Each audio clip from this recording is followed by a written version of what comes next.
بسم اللہ الرحمن الرحیم والصلاة والسلام علی سید الانبیاء والمرسلین محمد وآلہ واصحابہ اجمعین الی یوم الدین۔ رسول اللہ صلی اللہ علیہ وسلم کے وصال سے ایک دن پہلے آپ کی طبیعت میں بشاشت آ چکی تھی۔ اس بشاشت کو دیکھ کر صحابہ کرام رضوان اللہ تعالی علیہم اجمعین بے فکر ہو گئے اور اپنے اپنے کاموں میں لگ گئے۔ چنانچہ حضرت ابو بکر صدیق رضی اللہ تعالی عنہ بھی مقام سخ میں چلے گئے۔ وہاں ان کا دوسرا گھر تھا۔ وہاں پر جب حضرت ابو بکر صدیق رضی اللہ تعالی عنہ کو اطلاع ملی تو فوراً تشریف لائے اور مقام بنی ساعدہ یا وغیرہ جو مقام ذکر کیے جاتے ہیں وہاں پر جمع ہوئے۔ آگے ساری بات آ رہی ہے۔ اصل مقصد اس ویڈیو کو بنانے کا یہ ہے کہ رسول اللہ صلی اللہ علیہ وسلم کی تجہیز و تکفین کس طرح کی گئی، ان کا جنازہ کس طرح پڑھا گیا، اور آپ کا وصال تو پیر کے دن ہو رہا ہے اور بدھ کے دن کیوں دفن کیا گیا، اسی طرح آپ کو قبر مبارک میں کس نے اتارا، آپ کو جو ہے وہ غسل کس نے دیا، وغیرہ وغیرہ ساری باتیں آ جائیں گی۔ رسول اللہ صلی اللہ علیہ وسلم نے خود ہی ارشاد فرما دیا تھا۔ یزید ابن بلال رضی اللہ عنہ فرماتے ہیں، سمعت علیٰ یقول، کہ میں نے حضرت علی کو سنا فرماتے ہوئے، اوصانی رسول اللہ صلی اللہ علیہ وسلم اللہ یغسلہ احد غیری، کہ نبی علیہ السلام نے فرمایا کہ علی میرے علاوہ، علی رضی اللہ عنہ فرما رہے میرے علاوہ مجھے کوئی نہ نہلائے، کیونکہ فَإِنَّهُ لَا يَرَى أَحَدٌ عَوْرَتِي إِلَّا طَمِسَتْ عَيْنَاهُ، کیونکہ کسی نے بھی اگر میرے جسم کو دیکھ لیا، جسم اطہر کو، جو کہ سطر مبارک ہوتا ہے، تو اس کی آنکھیں چندھیا جائیں گی، یعنی ان کی آنکھوں کا نور ہی ختم ہو جائے گا۔ لہٰذا حضرت علی رضی اللہ عنہ کو یہ اجازت تھی۔ تو حضرت علی رضی فرماتے ہیں کہ فَكَانَ الْعَبَّاسُ وَأُسَامَةُ يُنَاوِلَانِ الْمَاءَ مِن وَرَاءِ الستر، پردے کے پیچھے مجھے حضرت عباس اور حضرت اسامہ رضی اللہ عنہما دونوں پانی دے رہے تھے اور میں نہلا رہا تھا۔ اسی دوران حدیث پاک میں آتا ہے کہ حضرت علی رضی اللہ تعالی عنہ نے اپنے ہاتھ پر کپڑا لپیٹا اور رسول اللہ صلی اللہ علیہ وسلم کے جسم سے کپڑا اٹھا کے اندر ملتے رہے نہلاتے ہوئے۔ یہ فضیلت حضرت علی کرم اللہ وجہہ کو تھی۔ آگے ایک جگہ جو عجیب بات آتی ہے وہ یہ ہے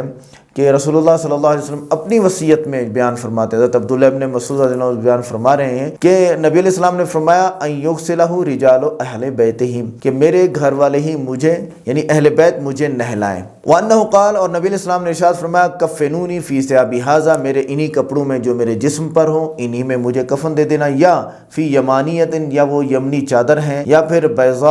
بیاض مصر، یا مصر کی جو ایک سفید چادر رکھی ہوئی ہے اس میں مجھے کفن دے دینا۔ انه اذا كفنوه يضعوه على شفير قبره، اور فرمایا کہ جب مجھے رکھ لیں قبر کے قریب کفن دینے کے بعد، پھر نکل جائیں سارے کے سارے جو تخلی کر لیں، پھر سب سے پہلے میرے اوپر فرشتے جنازہ پڑھیں گے، یعنی درود و سلام پڑھیں گے، اور اس سے پہلے اللہ تعالیٰ مجھ پر درود و سلام پڑھیں گے، پھر میرے اہل بیت داخل ہوں گے، وہ مجھ پر درود و سلام پڑھیں گے، اور پھر اس کے بعد سارے کے سارے لوگ اکیلے اکیلے آ کے پڑھتے رہیں، اور یہی جنازہ ہوگا۔ کیا اس میں امامت ہوئی یا نہیں ہوئی، اس کو بھی آگے ہم بیان کرتے ہیں۔ پھر ایک بات اور یہ ہے کہ تجہیز و تکفین کی ساری باتوں کا حضرت ابو بکر صدیق رضی اللہ تعالی عنہ سے ہی صحابہ کرام پوچھ کے کرتے رہیں۔ البدایہ والنہایہ میں یہ بات ساری لکھی ہوئی ہے کہ کیسے کرتے رہے۔ اچھا، قبر مبارک کہاں بنائی جائے، اس بارے میں بہت ساری باتیں آئیں۔ ان اصحاب النبی صلی اللہ علیہ وسلم لم یدروا این یقبر النبی صلی اللہ علیہ وسلم، صحابہ کو یہ معلوم نہیں تھا کہ رسول اللہ صلی اللہ علیہ وسلم کی قبر مبارک کہاں پہ بنائی جائے۔ تو حضرت ابو بکر صدیق رضی اللہ عنہ نے فرمایا سمعت النبی صلی اللہ علیہ وسلم، میں نے نبی علیہ السلام سے سنا، فرمایا لم یقبرنی الا حیث یموت، کہ میری قبر صرف اسی جگہ بنائیں جہاں پہ میری روح قبض کی جائے۔ تو پھر نبی علیہ السلام کا فراش مبارک ایک طرف کیا گیا اور وہاں پہ لحد مبارک کو بنایا گیا۔ پھر آگے اس بارے میں حضرت عائشہ رضی اللہ عنہ فرماتی ہیں کہ نبی علیہ السلام کے دفن میں اختلاف ہوا کہ کہاں کریں، کیسے نہلائیں۔ تو حضرت ابو بکر صدیق رضی اللہ عنہ نے فرمایا سمعت النبی صلی اللہ علیہ وسلم یقول، کہ نبی علیہ السلام فرماتے تھے لا یقبض النبی الا فی احب الامکنۃ الیہم، کہ نبی علیہ السلام یعنی کسی نبی کی جو ہے وہ روح قبض نہیں کی جاتی سوائے اس کے کہ اس کی محبوب جگہ پہ ہی، یعنی ہر نبی کی روح اپنی پسندیدہ جگہ پہ قبض کی جاتی ہیں۔ حضرت ابوبکر صدیق رضی اللہ عنہ نے فرمایا ادفنوہ حیث قبض، جہاں پہ نبی علیہ السلام کی روح مبارک قبض ہوئی ہے وہیں پہ دفن کر دو۔ اب اس بارے میں امی عائشہ رضی اللہ عنہ فرماتی ہیں کہ آگے کسی کو پتہ نہیں تھا، تو حضرت ابوبکر صدیق رضی اللہ تعالیٰ عنہ نے اس بات کو بیان فرما دیا۔ آگے قبر کس نے کھودی یہ بھی ایک بحث کا حصہ ہے۔ حضرت عائشہ رضی اللہ عنہ فرماتی ہیں کہ جب رسول اللہ صلی اللہ علیہ وسلم وصال فرما گئے تو پھر لحد اور شق میں اختلاف ہوا صحابہ کرام کا کہ بھئی لحد بنائی جائے یا شق بنائی جائے۔ لحد جو ہے وہ پوری قبر نکال کے اور سائیڈ پہ ایک لحد نکالی جاتی ہیں، اور جو شق ہوتی ہے وہ کیا ہوتی ہے، وہ پوری قبر یہاں درمیان میں کھود کے میت رکھ دی جاتی ہے۔ یہاں تک کہ اس بارے میں کافی باتیں ہوئیں اور صحابہ کی آواز اونچی ہو گئی، تو حضرت عمر رضی اللہ عنہ نے فرمایا کہ لا تسخبوا عند رسول اللہ حیا ولا میتا، چاہے وہ نبی علیہ السلام زندہ تھے، چاہے اب وصال فرما گئے ہیں، نبی علیہ السلام کے پاس چیخو مت، آوازیں اونچی مت کرو، کیونکہ اللہ نے قرآن میں کیا فرمایا، لا ترفعوا اصواتکم عند النبی، تو تم نبی کے پاس اپنی آوازوں کو اونچا مت کرو۔ یہ بات قرآن پاک میں واضح ہے۔ پھر رسول اللہ صلی اللہ علیہ وسلم کے لیے لحد مبارک کو کھودا گیا۔ اب جنازہ میں بہت سارا اختلاف کیا جاتا ہے کہ حضرت ابوبکر نہیں تھے، حضرت عمر نہیں تھے، اور اکیلے ہی حضرت علی رضی اللہ عنہ تھے۔ نہیں، یہ بات نہیں ہے، یہ آپ کے سامنے ہے کہ حضرت ابوبکر اور حضرت عمر دونوں اس وقت موجود ہیں، چیجائے کے اہل بیت بھی موجود ہیں، اور نبی علیہ السلام کی قبر مبارک کے پاس آپ کی جسم اطہر رکھا ہوا ہے اور ابھی قبر میں اتارنا ہے، تو اس وقت یہ سارے اصحاب سارے جمع ہوتے ہیں اور جمع ہو کے اس طرح کے الفاظ پڑھتے ہیں۔ تو حضرت ابوبکر اور عمر کے الفاظ یہ تھے، اللہم انا نشہد انہ قد بلغ ما انزل الیہ، اے اللہ ہم اس بات کی گواہی دیتے ہیں کہ جو ان پر اتارا گیا وہی نازل ہوئی، ساری کی ساری آگے انہوں نے پہنچا دی۔ وَنَصَحَ لِأُمَّتِهِ، اپنی امت کو نصیحت اور سیدھا راستہ اور خیر خواہی دکھا دی، کر دی، اور آپ کے راستے میں جہاد کیا اور کلمہ پورا ہوا، اور آپ اکیلے لا شریک ذات پر بہت زیادہ ایمان لایا گیا ہے۔ فَاجْعَلْ لَنَا إِلَٰهَنَا مِمَّن يَتَّبِعُ الْقَوْلَ الَّذِي أُنزِلَ مَعَهُ، بڑی فصاحت والی باتیں ہیں کہ اے ہمارے معبود ہمیں ان لوگوں میں سے بنا دیجئے جو اتباع کریں وحی کی، اور ہمارے درمیان آپس میں جوڑ فرما دیجئے،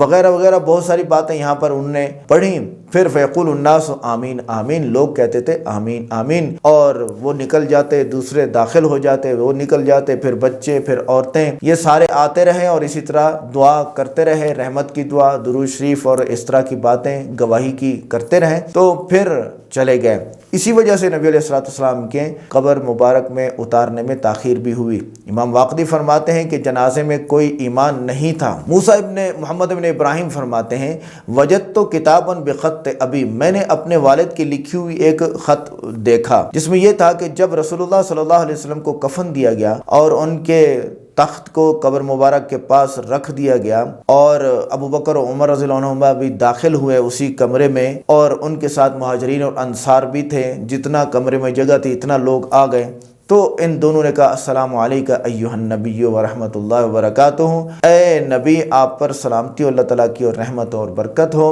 اور اسی طرح مہاجرین اور انصار نے سلام اور درود پڑھا، جس طرح کہ ابوبکر اور عمر رضی اللہ عنہما نے درود شریف پڑھا۔ پھر ثم صفوا صفوفا لا یؤمہم احد، ان سب نے صفیں بنائیں اور ان کا کوئی امام نہیں تھا۔ ابوبکر اور عمر یہ دونوں کے دونوں پہلی صف میں کھڑے ہوئے تھے، اور رسول اللہ صلی اللہ علیہ وسلم کے ارد گرد باقی لوگ کھڑے ہوئے تھے اور یہ دعا کر رہے تھے، اے اللہ ہم گواہی دیتے ہیں کہ انہوں نے، یعنی نبی علیہ السلام نے اپنی جو ہے وہ رسالت کو پہنچا دیا اور اپنی امت کو نصیحت فرما دی، اور آپ کے راستے میں جہاد کیا، اور آپ پر بہت زیادہ ایمان لایا گیا، وغیرہ وغیرہ بہت سارے یہاں پر دعائیں موجود ہیں۔ اب اصل میں تجہیز و تکفین کا طریقہ کار نبی علیہ السلام نے خود ارشاد فرمایا تھا کہ مجھے آپ لوگوں نے کیسے تجہیز و تکفین کرنی۔ عبداللہ ابن مسعود فرماتے ہیں کہ جب رسول اللہ صلی اللہ علیہ وسلم کی طبیعت بہت زیادہ خراب ہوئی تو ہم نے عرض کیا کہ یا رسول اللہ آپ کا جنازہ کون پڑھے؟ نبی علیہ السلام بھی روئے اور ہم بھی سارے رونا شروع ہو گئے، اور نبی علیہ السلام نے فرمایا ٹھہرو، اللہ تمہیں معاف کرے اور تمہیں تمہارے نبی کی طرف سے بہت زیادہ اچھا بدلہ دے، جب تم مجھے غسل دے دو اور خوشبو وغیرہ لگا دو اور مجھے کفن بھی جو ہے وہ دے دو تو پھر میری قبر کے کنارے پہ مجھے رکھ دو، پھر میرے سے تھوڑا سا دور ہو جاؤ، سارے اس جگہ کو خالی کر دو۔ سب سے پہلے مجھ پر جو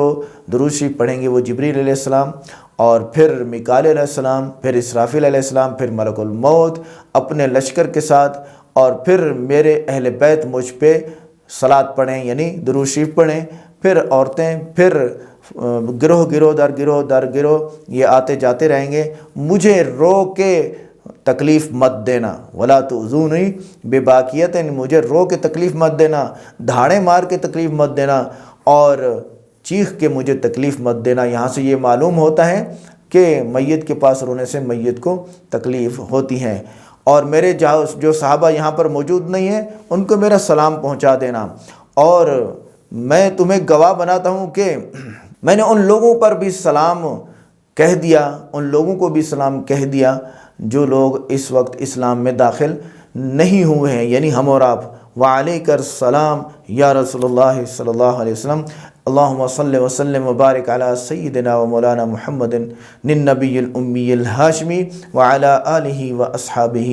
اجمعین الی یوم الدین۔ اور فرمایا کہ جو لوگ بعد میں اسلام میں داخل ہوں ان کو بھی میرا سلام کہہ دینا۔ قبر مبارک میں حضرت علی رضی اللہ عنہ اور دوسرے صحابہ اتارنے والے تھے، اور پھر حضرت مغیرہ بن شعبہ رضی اللہ عنہ فرماتے ہیں کہ میں نے اپنی انگوٹھی قبر میں خود گرائی، اور میں نے لوگوں کا ٹھہرو مجھے قبر سے اپنی انگوٹھی یعنی اتارنے دو۔ پھر میں گیا اور رسول اللہ صلی اللہ علیہ وسلم کے جسد اطہر کو چمٹ گیا، اور سب سے آخری میں تھا، اور فخر کرتے تھے اس بات کے کہ میں تھا سب سے آخری جو رسول اللہ صلی اللہ علیہ وسلم سے جدا ہونے والا تھا۔ تو دوستو یہ باتیں تھیں آج کے پوری ویڈیو میں، مجھے تو بہت مزہ آیا ان کو بیان کر کے۔ آپ حضرات کو کیسا لگا کمنٹ کر کے ضرور بتائیں۔ السلام علیکم۔